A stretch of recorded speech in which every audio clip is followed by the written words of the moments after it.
Isang makasaysayang araw para sa ating mga nakatatanda dahil sa wakas na simulan na ang pamamahagi ng mga cash gift na ipinagkaloob sa ilalim ng Expanded Centenarians Act.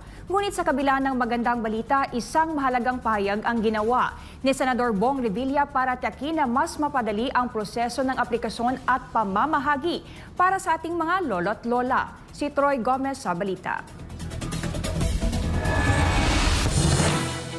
Sa Malacanang Palace kabilang si Senador Ramon Bong Revilla Jr. sa nanguna sa makasaysayang seremonya ng pamamahagi ng 10,000 piso sa mga senior citizens na umabot sa edad na 80, 85, 90 at 95.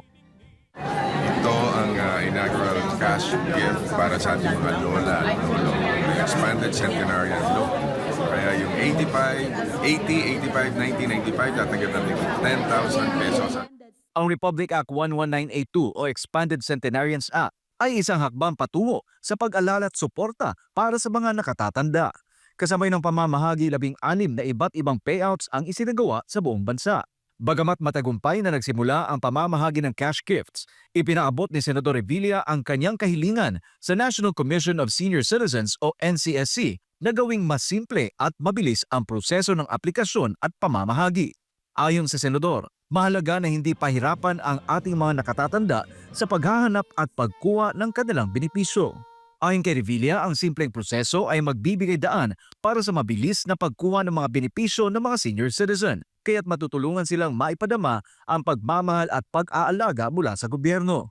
Nais ng Senador na ipagpatuloy ang pag-aalaga sa kapakanan ng mga nakatatanda, kaya't siya'y patuloy na magsusulong ng mga hakbang para mapabuti ang kanilang kalagayan.